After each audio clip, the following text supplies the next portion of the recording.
Dirk Nowitzki has a workout routine that's impossible to emulate. The fun part is that many incoming rookies attempt to join him when they first join the team. But after a month or two, Dirk is alone once again. You can only pretend to be great for so long. The great ones just do it naturally.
Our energy and passion is a well full of unreturnable gold of unknown depth. If this were life, we do best to spend wisely, just in case the depths were shallow. But it's a game, so dig deep and spend every piece just in case the depths are infinite. The regret of burning out early pales in comparison to having a lot left in the tank in the end.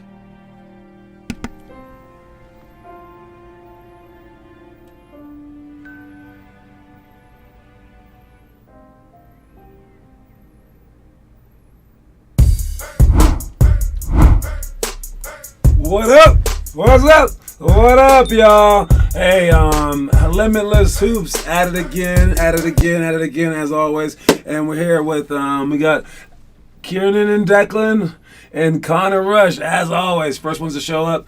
All right, great job being here, guys. Now let's continue on the path to going to the NBA, right? That's our goal, because your goal should be to try to make every single shot that you shoot. Now, that's impossible, but you're still trying to make every single shot that you shoot, all right? And you have to realize, man, like, it's probably not going to happen. No one's ever perfect, but you must still try to make every single shot that you shoot. Even if you've missed every shot that you've ever shot, your next shot, 100% you are trying to make it. And if you think that that's a small goal, it's not. It's a huge goal. It's bigger than most people understand what goals should be. All right, every shot you try to shoot, you're trying to make. All right, it seems easy on the surface, but think about the focus that you have to have. You never shoot a bad shot. You never hold your arm short. You always focus on just the rim and not anyone else, including like your parents in the stands or your girlfriend over there, or your coach right there. You're focused entirely on that, right? And then you have to shoot, even though you know sometimes you're going to miss and it's going to suck and you're going to lose. And it's impossible to be perfect, yet you must think perfectly. And I think that's a very strange thing for many minds to handle, because why would you do something if you knew for a fact you were going to fail? All right? But you can't see it like that. You have to see it like this. If you closed your eyes and just threw up a million shots, you're bound to make one. So really, since you can't be perfect, you can't focus on that. Realize that you can't be imperfect either. I mean, you can't be You can't just miss every single shot. It's bound to happen. So focus on that. Focus on the fact that, like, if you persevere, it's gonna happen. It has to happen. It just will happen eventually. So think about that way. So you're coming in at it from the positive angle versus the negative. All right. What if I'm trying to miss free throw on purpose? Amen to that. But even then, you're trying to hit an accurate spot, right? If you're trying to miss a free throw on purpose, and you aim for a spot, and you happen to miss that spot, the ball might go in, and then you screwed up. So yes, you're not always trying to make the ball go in the basket per se, which is some of our program as well, where I have you guys play, like, against teams that you have no chance to win. Well, was I trying to win when I signed us up? Yes. That's like missing a free throw on purpose. When I signed you guys up to play against a team 3 times better than you, I'm trying to win. And if we go into that particular game and we win by like 20, I'm like, oops, I screwed up. I was trying to win in the future, but I gave them an easy, stupid game. My bad. All right. So, it doesn't necessarily equate to like what the general population might think of it as winning. All right. I also wanted to bring up one more little philosophical thing, and that thing was, King Kong. King Kong ain't got nothing on me. All right. I was thinking more about when Connor was getting fouled, and I thought about some times when I was fouled, and I was like truly like, peeved about getting fouled. The worst time ever. I mean, I've been fouled by Rohit in practice. I've been fouled by people. Or I almost fouled out a game at Santa Clara. I was hyped for the game. We're gonna beat Santa Clara, so I'm guarding their best player, and they put like 2 fouls on me in the first minute, and I was like, wait, what? And one time I didn't even touch the dude. It was so frustrating. And I came back in, they gave me another foul right away, and I was like, wait, what? How's this happening? Because every game means so much, right? And you're only allowed to play so many games, and it sucked, right? But then I was thinking, that was frustrating, but I kept going on. But my most frustrating time when I was being fouled came in Russia. I played in Lithuania, but then we traveled to Russia, and I was the lone American. As we go there, my team had to pay for my visa. All their visas, like including all the coaches, like 14 players and coaches, all their visas together cost $40. My visa alone to cross the border was $300 because I'm American, right? So they already don't like Americans. Then when I get there, everyone's taking pictures of me for good and bad reasons. And then when they were like all drunk at night, they were like throwing bottles at me. It was crazy. Then when the game started, people were spitting at me. And then when we were on the court, I got no calls. I mean, like, no calls. They were holding me. They were like pushing me out of bounds when I was like bouncing out of bounds. I remember the guy just two-handed pushed me. And I looked right at the ref as I was falling down. He looked at me and was like, didn't see anything. All right? I had to go through that. It was like my life was maybe being threatened. And Connor gets fouled by a couple of 8th graders and he gets mad. I had to go through that. But how did we respond differently? Connor quit at halftime. How did I do? I was a little older, I must admit. I was 24, I believe. All right? 25 maybe? 24? 24, yeah. I loved it.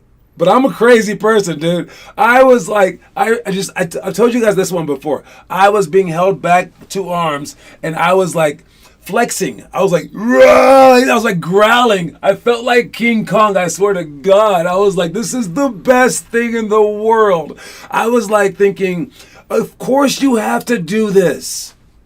All right? What's his name said it? Who's homeboy? Nelly. He's a singer. He said, he was talking about his competition in rapping. And he was like, he goes, people have to do whatever they can to stop me. And he goes, that's 3 of us now. Me, AI, and Shaq.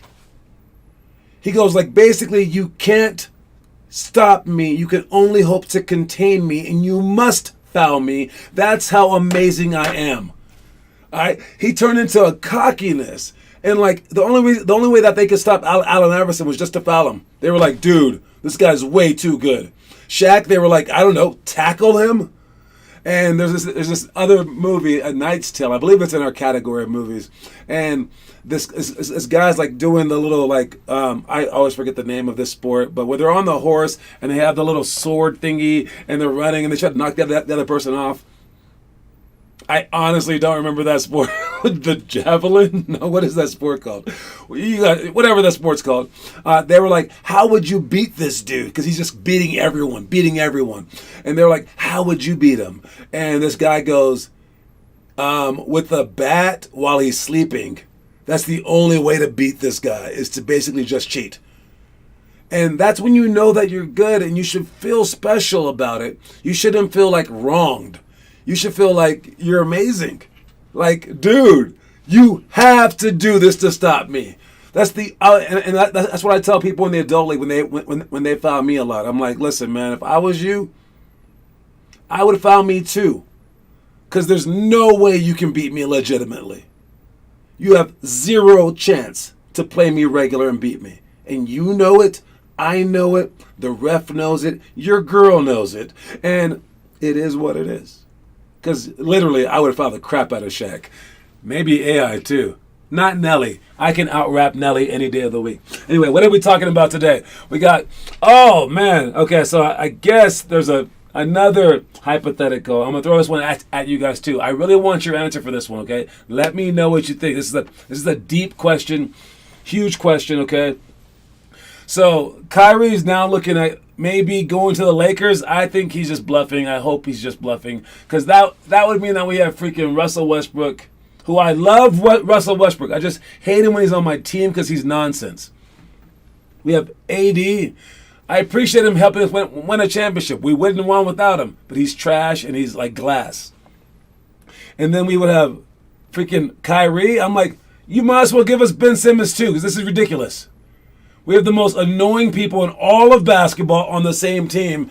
I love LeBron. I'm with LeBron. LeBron's a winner.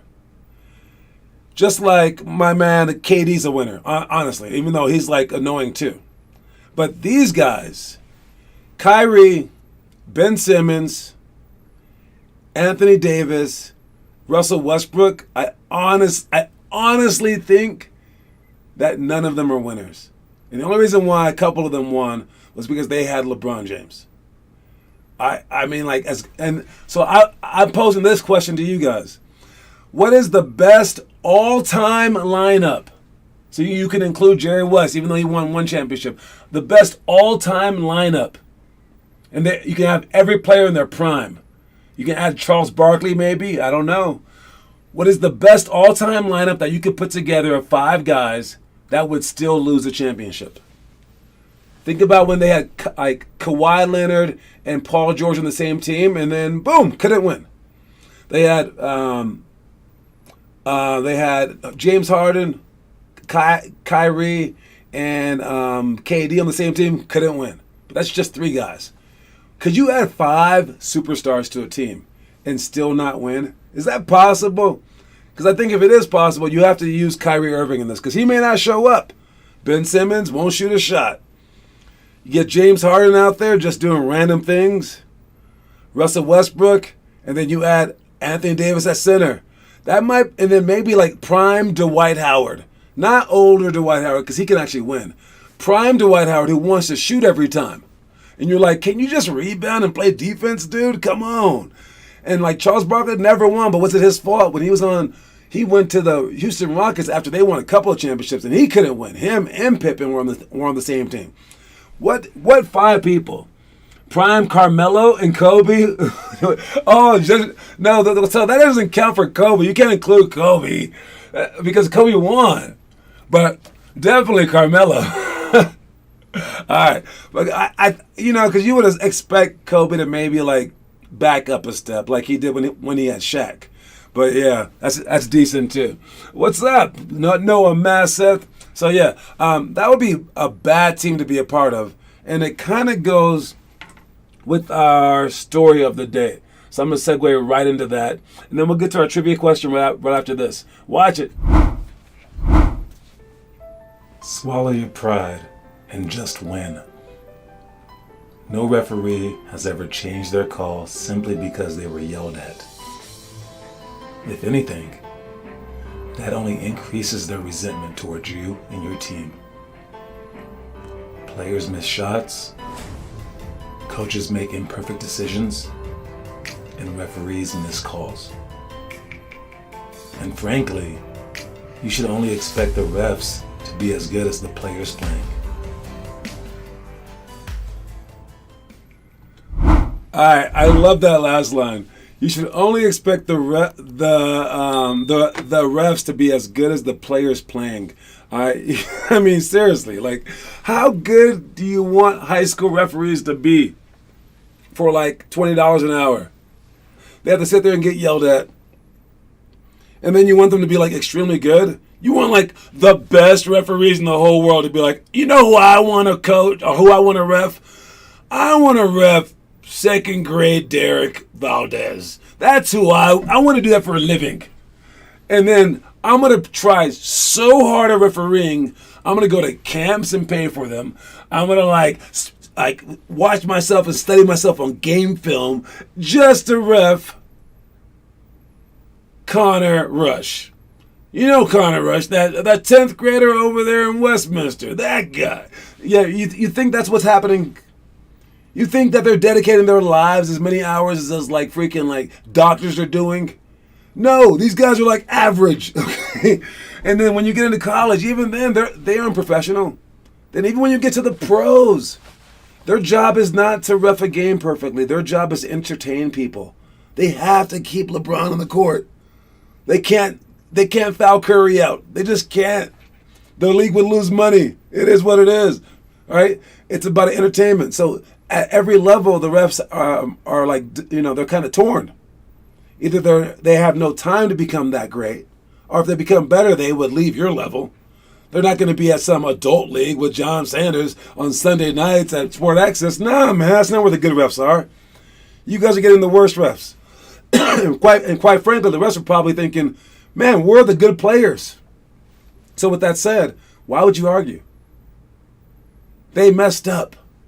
And if you think that they're cheating against you, I guess that's a different story. But at the same time, so the guy is cheating against you. That means he wants you to lose, and you think making him feel bad about himself will make things better? Is that your logic? How about if he's cheating? If he's cheating so much, how about you try to get him to cheat for you, and be like, hey, how much are they paying you, buddy? I'll pay twice. Or maybe the other team's just nice to him, so hey, I'll be twice as nice. All right? Why would you go out of your way to make them hate you, or to make like your coach hate you? Like to make your teammates dislike you? Why can't you just swallow your pride and just win the game and then worry about all that stuff later? Like, fight with the dude later if you got to. If you have to fight with the guy later, if you have to fight with him at all, fight with him later. Don't get kicked out of the game, Draymond Green, right? And even when it comes down to like your role, maybe swallow your pride. Maybe if you want to win. Because if you figure out ways to win, they will put you in the game more. And I learned that in college, and it was a hard lesson to learn. Because not everyone can shoot 20 shots a game. Someone has to play their role. You should build up your skill to do everything, but at the end of the day, do whatever whatever they happen to need you to do. That's a hard lesson, because like guys like, again, Dwight Howard, I think he had the good thing in mind. He wanted to be like a dominant player. He wanted to score. But if he had just swallowed his pride and just rebounded, he was on a great team. He could have won himself a championship. All right? You have to figure things out. So again, swallow your pride, just win is a decent strategy. I wouldn't recommend it during workouts, but during the actual games, yeah, you play your role, you swallow your pride, and you make things happen. All right? They would hate each other. Kobe, Melo, Jordan, AD, and Dwight. Again, like Jordan and Kobe, they put people into their place. But maybe, Kobe couldn't handle Dwight Howard. You're right. He did just end up kicking him off the team. Melo, I think he would be in his place. You saw what he did when he was on the Olympic team. He stood there and shot threes, and he was amazing. So if he could play a role, that's good. But the problem with those guys is they don't play their roles. And that's the problem. But maybe Jordan's just mean enough to make them play their roles. All right. Now we're moving on to the trivia question. Why? Because it matches what we just talked about. So we're just going to keep going in order. So we already talked about like handling the referees, right? Then we talked about before that Connor, the way Connor was acting versus the way that I acted when the refs were totally against us, right? All right. Well, with that said, we're gonna move on to a trivia question that just basically confirmed everyone's worst fears, and it's about Tim. How do I say his name? Tim Donaghy. Tim Donaghy. Tim Donaghy. There you go. Tim Donaghy. He's the referee. Very, very infamous referee, Timothy Francis Donaghy. All right, that rhymed. He's a disgraced former professional basketball referee who, in 2007, he had to resign from the NBA after 13 seasons because the FBI was investigating him on cheating. Funny thing is, he was one of the most accurate referees in the league, but he got caught for cheating. And he got sentenced to 11 months in federal prison camp in Pensacola. And then the remainder of his sentence was at a halfway house. He had to go back to prison because he violated some terms, but he got released in 2009 after all that. So now he's released, but he still went to jail for cheating at basketball. And what he was doing, he was betting the games. But he says he never called any calls inaccurately. He was just betting on games. And I'm like, maybe because he was the most accurate referee, or maybe he was so good, he waited to prime moments and just went pew, and just a little bitty twitch. But I'm like, if he's that good, he kind of deserves the money. I don't know. But the question is this about Tim Donaghy. He wasn't allowed to referee anymore in the NBA, obviously, right? But the trivia question today is, someone did allow him to referee again, and that was starting in January 27th, 2021. Who did Tim Donaghy start refereeing for starting January 27th, 2021? That's the question. That's the trivia question. Disgraced former NBA referee Tim Donaghy. He's reffing again, baby. He's reffing again. But who is he reffing for? What league is he reffing for? That's the $1 million question. And by $1 million, I mean just a coin. That's all you can win. It's worth $50. Not quite $1 million, but if you get Tim Donaghy to referee for you, you might win. You might be able to turn that into $1 million. So, which league does Tim Donaghy ref for now? That's a really weird question. I didn't know that till right now. And that is the answer. The answer is Major League Wrestling. Imagine that storyline. Tim Donaghy, North Korea. Okay. Korea, really? I admit English is pretty weird. But like, you've seen the word Korea before. I mean, like, that's not how you spell Korea. It's okay. Doesn't matter. All right. But yes, Tim Donaghy made his professional wrestling referee debut in the Major League Wrestling League, helping Richard Holiday defeat Savio Vega in a title match for the IWA Caribbean Heavyweight Championship. He was the heel referee, meaning like he was supposed to be the bad guy referee.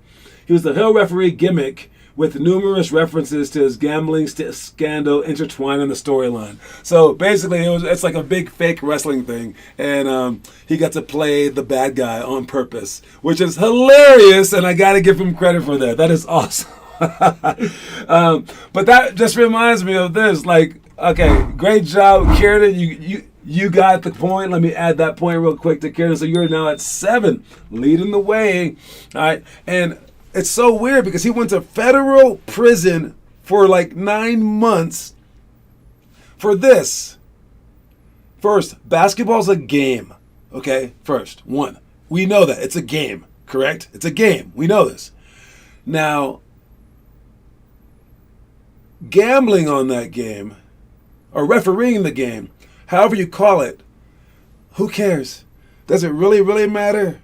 I guess to some people it does. But is it like murdering someone? I don't know. Is it like running a red light where you can like risk someone's life? I don't know, right? Like, is it like selling drugs that can endanger people? Seriously, out of all the crimes in the world, like this one, and like even like paying your taxes, that could have like gone to like health care and stuff like that. Not in America, but yes. But then okay, then there's gamblers. So you're in essence stealing money from people. That's when we will know when our league, that Limitless Hoops League, is big time. When we have coins, when those coins are so valuable that when our games, not the NBA's games, but just our games, come into play and those two things intertwine, and some ref calls a bad call or two on purpose, he goes to jail. Like the FBI goes, should we look into like who tried to kill the president today? Or is that the CIA? I have no idea. Or should we like drug bust these people? Or should we investigate who is trying to steal these fake coins that 50 All-Stars made in a game with Limitless Hoops with the referee that they hired? That's when you know your league is big time, man. Because the NBA wasn't always a league. And even our coins in our society and our money, they didn't always exist. Person invented them. And once we get to that level, that's when we know that we'll be big time. That's all I had to say. All right, let's move on. We have, what do we have here? We got the daily challenge. The daily challenge for what grade are we in now? Going with the 11th graders? No, we're doing the 12th graders today. The 12th graders, you're taking on day 25 of the workout card. It's 10 minutes of ball handling, 100 push-ups, 200 jump shots, and 10 minutes of jump rope. Either shoot 100 jump shots or make 100 jump shots. The sky is the limit. Yeah, and your movie of the day or the month was He Got Game. All right. So that's your daily challenge for you 12th graders. Hopefully you guys are doing your daily challenges, and hopefully we can keep getting better and keep improving toward our ultimate goals in life. We also have games this weekend, possibly. We're going to figure out the schedules for that, so heads up for that. That's just a warning. We should find everything out by Thursday night, I'm guessing. Also, Noah Masseth and Kieran, who did you guys give your coins to for the tournament? Did you guys keep them? Let me know. I know Connor gave his coin to. Let me know what you guys did in the comment section, please. And then we have our monthly challenge, which is our scissor wrap. Let's see how that's going in a second once we check in with our homework. And we're also going to get and check in with our 5 perfect weeks as well. All right, let's check in with those things right now. So for our homework, we got the Chastain over the passes. Okay, so he's back to the Chastain challenge. Kieran and Declan Louth taking care of the ball handling right there. I see that. 12 for 20 deep volleyball lines. That's Connor Rush shooting deep threes. Okay, that kind of counts. Week 3, day 4, what are we? Sunday, Monday, Tuesday, Wednesday. Kieran and Declan still with it. Great job.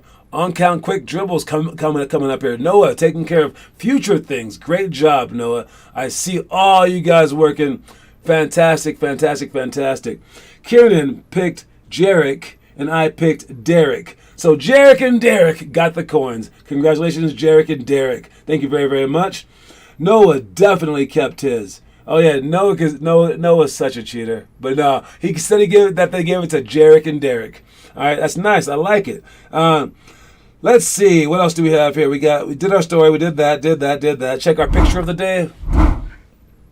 Oh, the draft is coming up. Do you guys have any top picks? It's changing right now. People are saying that like other players are entering the top 5. I haven't really kept track of all that stuff, but it's funny that these names will one day be household names. Like Jabari Smith sounds pretty famous, but one day we're going to be like mentioning him in the same breath as like Jason Tatum, in that he lost in the NBA Finals. But he might be like the next LeBron James.